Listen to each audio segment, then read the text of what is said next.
सकते हैं किस तरीके से बिहार में एक नया चेहरा का आगाज होता था। रामविलास पासवान जी के पार्टी का आप सब किसी से छुपा हुआ नहीं है। उनका बेटा चिराग पासवान है।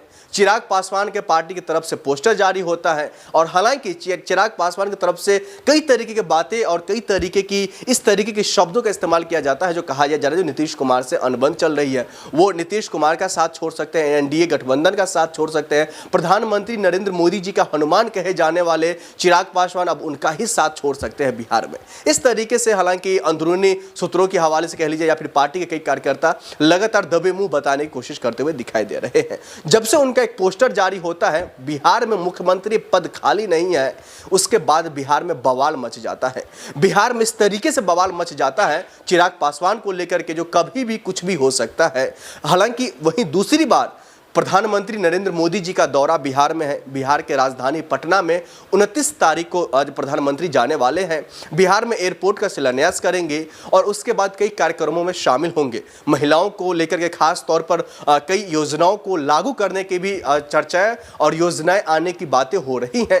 लेकिन वहीं दूसरी तरफ अगर ध्यान दें तो एक चिराग पासवान की नाराजगी, प्रधानमंत्री नरेंद्र मोदी जी का दूसरा दौरा सबसे बड़ा बिहार में होना और वहीं तीसरी तरफ नीतीश कुमार को तवज्जो उतना कहीं ना कहीं एनडीए गठबंधन की तरफ से न देना क्या दर्शाता है। वहीं हम आपको यह भी बता दें जो बिहार में कई मामले निकल करके आते हैं।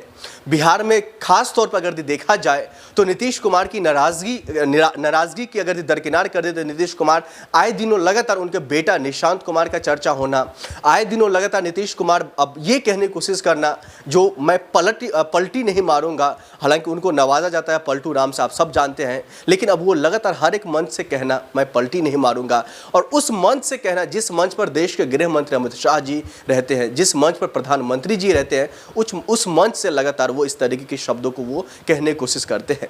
लेकिन वहीं हम आपको यह भी साथियों बता दें जो बिहार में इस बार का चुनाव यानी कि जो विधानसभा चुनाव होने जा रहे हैं वो काफी दिलचस्प देखने को मिलेगा।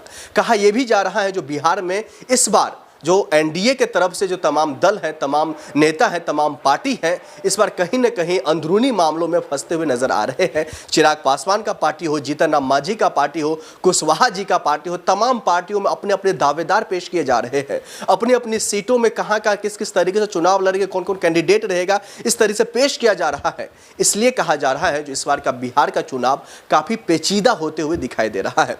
लेकिन वहीं दूसरी तरफ इंडिया अलायंस की बात करें तो इंडिया अलायंस में साफ साफ क्लियर कर दिया गया है कहीं न कहीं मुख्यमंत्री का जो चेहरा होगा वो कोई और नहीं तेजस्वी यादव होंगे। लेकिन वहीं दूसरी तरफ अगर उप मुख्यमंत्री की अगर बातें हो सकता है इंडिया अलायंस के कोई और या फिर इंडिया अलायंस घटक दल के कोई और नेता हो सकते हैं, चाहे उसमें कांग्रेस पार्टी की तरफ से हो या फिर कोई और अन्य दल की तरफ से हो।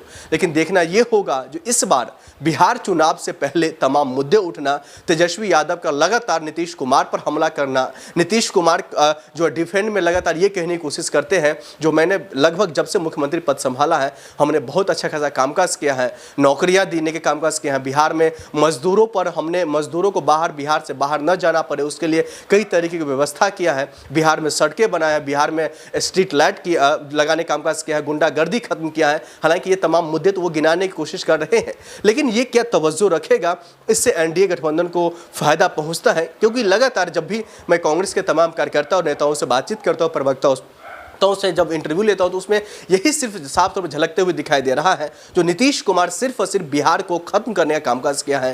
नीतीश कुमार बिहार को सिर्फ और सिर्फ बर्बाद करने की कोशिश किया है और नीतीश कुमार जो है कहीं ना कहीं बिहार के हक में नहीं, बिहार के हकूक के लिए नहीं, बल्कि वो अपने फायदे के लिए तमाम पार्टी ज्वाइन करते हैं, चाहे वो इंडिया अलायंस की तरफ रहते हैं या फिर एनडीए की तरफ रहते हैं। अब ऐसे में देखना ये होगा जो आखिरकार बिहार में कौन से मुद्दों पर चुनाव लड़ा जाएगा, ये तो खैर आने वाले वक्त में ही पता चलेगा। आप देख रहे थे फॉरवर्ड न्यूज़। नमस्कार।